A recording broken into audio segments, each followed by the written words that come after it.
Bonjour à toutes et à tous. Le sujet du jour est consacré à la police.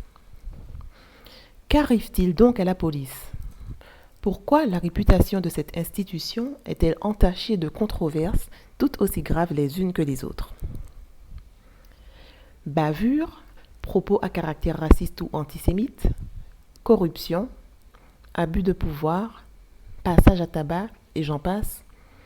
Des termes, mais surtout des accusations qui, quand elles sont avérées, se font de plus en plus récurrentes à l'encontre de la police. À se demander comment nous en sommes arrivés là. Est-ce qu'il en a toujours été ainsi, mais que ce genre d'affaires était étouffé? Est-ce l'accès à l'information qui nous est devenu plus facile? Assistons-nous à un vrai déclin de l'aspect symbolique de la profession? S'agit-il désormais d'un simple emploi alimentaire? Les policiers sont-ils recrutés dans l'urgence par manque d'effectifs? Telles sont les questions que l'on pourrait se poser.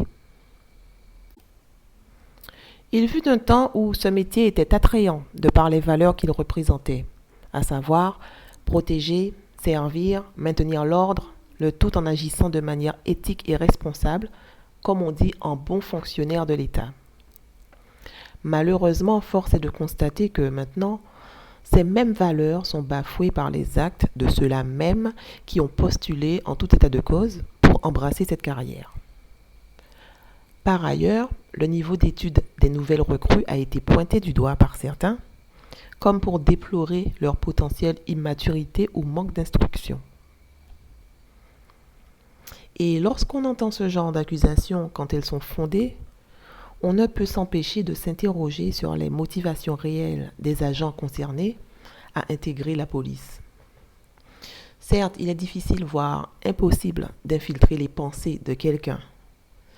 Toutefois, nous ne sommes pas sans savoir que pour intégrer la police, les candidats doivent se soumettre à toute une batterie d'examens, parmi lesquels des questionnaires et tests psychologiques.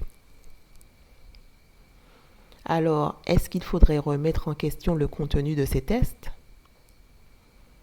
Est-ce leur nombre ou leur périodicité qui devrait être revue à la hausse? D'ailleurs, si vous savez si les policiers passent des tests tout au long de leur carrière et pas uniquement lors du recrutement, faites-le savoir dans les commentaires, s'il vous plaît.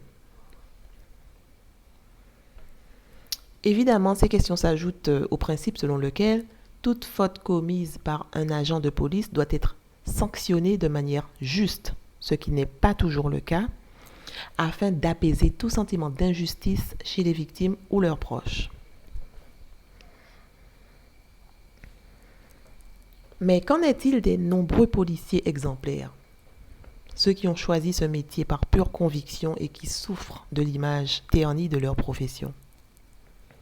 Nous ne devrions surtout pas les oublier.